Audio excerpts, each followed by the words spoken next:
You know, turbines came along. I'm trying to remember back. I'm gonna go back 10, 12, maybe in 15 years. I mean, they've been around, but of late, they've really made a big splash in the woodworking world, finishing world, and as well they should. I mean, they are, one of the nice things about the turbines is that they're all inclusive. I mean, you've got, you know, you've got your air, you've got your gun, you've got, I mean, it's ready to go. And unlike a compressed air, you don't have to deal with moisture in the air and any of that. Not to mention, you know, they're quite transportable. But there's a tremendous amount of debate on them. The debate typically has to do with the cost. I'm going to cut to the chase on this. I know Harbor Freight, I know Erlex and some of these others, they've got these $115, $169 guns. You know, if you're spraying a solvent base or something you can thin, they do okay. But when you're getting down to wanting a really nice fine finish, they just don't have it. You know, one of the things, again, with being able to get a good finish is atomization, and atomization is done based on air pressure as a big key and how fine we can break the product up. And when you get into water-based finishes and paints, it takes more pressure. In my opinion, the Erlex 5500, it's a two-stage unit. It's as far down as you want to go. And it's effective.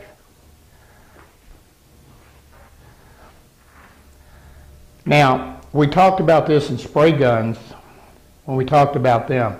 One of the things with the Erlex is it's a bleeder gun. And I explained in that segment that one of the issues with a bleeder is that when you turn the pressure on, you have air coming out of it constant. When you release the trigger, again, the air just keeps moving. Only the fluid stops. Now, I don't want to try to put because I see them on sale and the price goes, they're all over the place.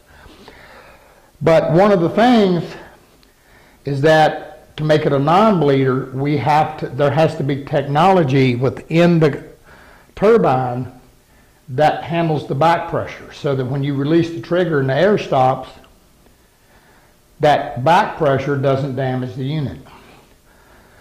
Basically, the thing you got to understand is a turbine is a vacuum cleaner in reverse. You'll hear me say that a lot. And you know, even if you go out and you look at your shop back, you know, there's an area in the back as the air comes in, it's also going out. You've got to be able to control that. So when you get into, only when you get into the higher units are you going to find the non-bleeder guns. And as I told you in the spray gun segment, you know, this gun does fine on a low end level.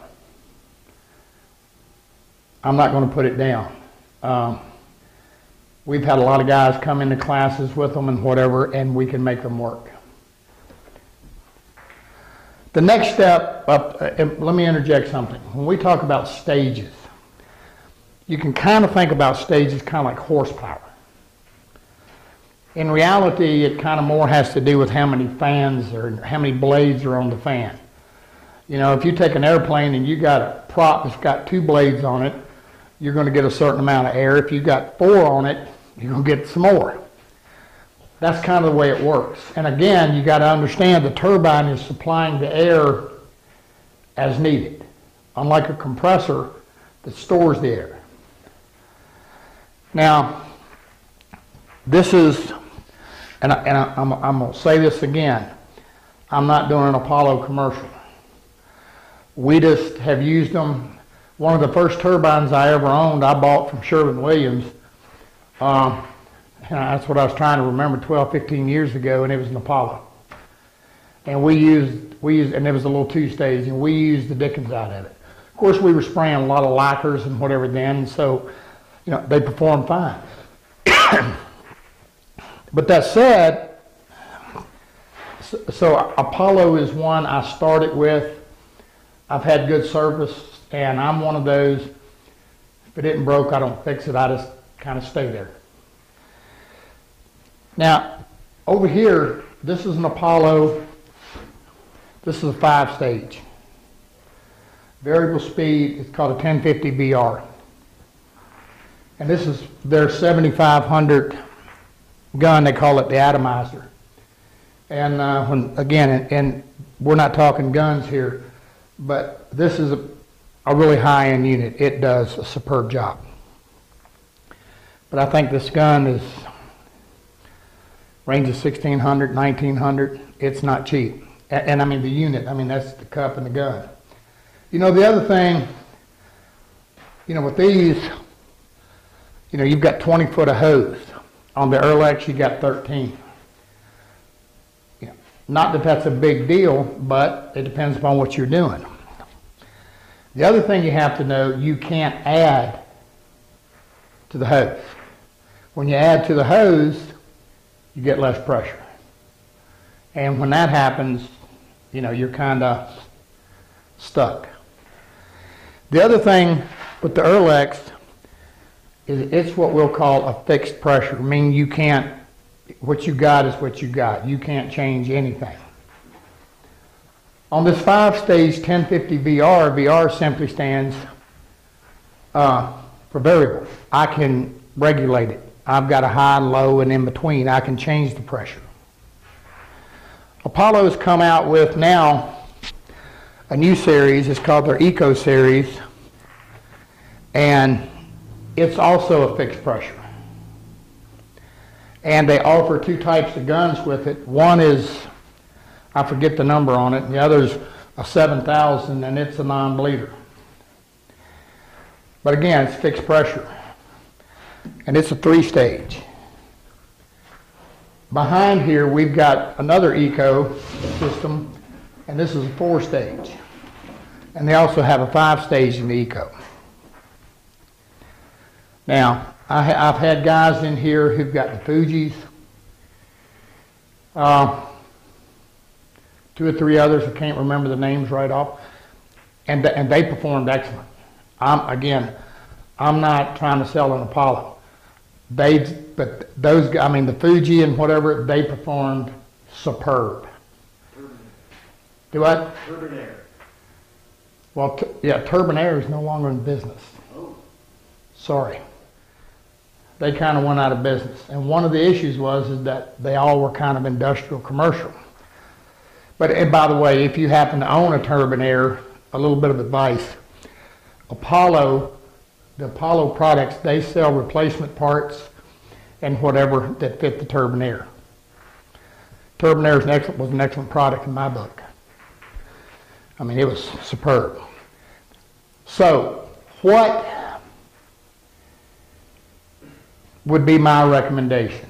I'm going to be very simple. If if all you're spraying is a little bit of paint, a little water-based finish, or even if you're spraying a little bit of solvent base, and you're not doing a whole lot, you're doing small whatevers, this Erlex is going to do you fine. It's going to do a fine job. The Eco Series, the 3-stage, we've been able to spray everything we wanted. It did pretty good with paint. My choice, and I'm thinking economics, I'm thinking you. I would go something in a 4-stage.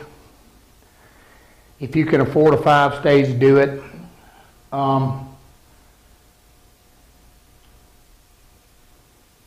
My reasoning for that and my thought process in this is paint. Now, yesterday we filmed a whole series on spraying and applying paint. And I'm going to refer you to that because in that series we went through and we put these things through their paces, spraying latex paint. And that's one of the toughest things out there to spray. And, you know, they all performed. Everything performed. You know, we, by and large, if you're going to spray paint, the number 4 series seems to be, that would be my choice, if you can afford it. But again, the 3 performed and the Airlex performed. So what is the what would be the end result? The cut into the chase thing. Buy the best one you can afford. Simply put. One of the other things I like with the and this Apollo gun, the 7500 series, it can also be used. It's adaptable. I showed you that in the spray gun thing. You can put compressed air to it. You can also switch it to a gravity fed and whatever. These are straight up. One of the things with the Apollo is the hose in it just simply sticks in it. It's just a compression fit. It just sticks in the back and you're ready to go.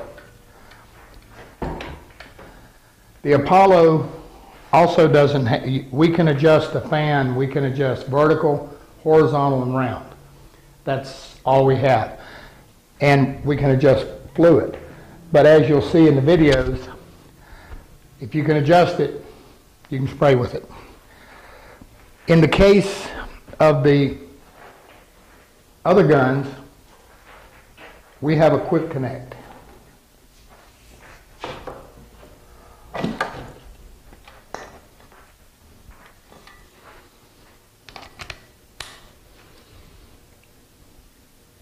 Now this is the 7000 Apollo.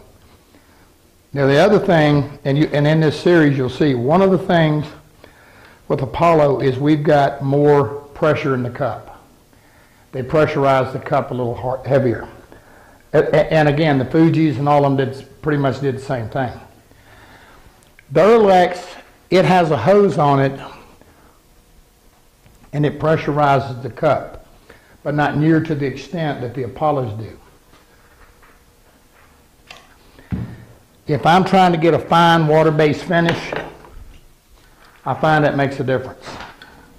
I can do it with the Airlex, but I do it by reducing the fluid, and you'll see all of that. But you've got a hose here, and what it does is it just puts enough pressure in the cup to help lift the material. So again, in conclusion, with a turbine, just get the best that you can afford. And like I said, I'm trying to remember, having a senior moment here, I'm trying my best to remember what was some of the other turbines that we've had through here. Fuji's a big one. Fuji's a big one. And like I said, I've used them and they are nice. So I'm not, again, get the best that you can afford. But stay away from the very bottom ones. Like I said, you know, if you're spraying a little bit of stain dye or solvent or whatever, they'll do it. But that's about it. The other thing I don't like with them is I don't like, a lot of them have these plastic cups and the gun's all plastic and the needle and the nozzle in them has got a little bit of brass something or another. I guess you figured out I'm not a fan, say the least. They do good. Oh, I know what it was. Somebody had a Wagner. And I'm not talking about the little pump pressure, you know, I'm not talking about that. It was a Wagner turbine. It did pretty good. Not putting any of them down.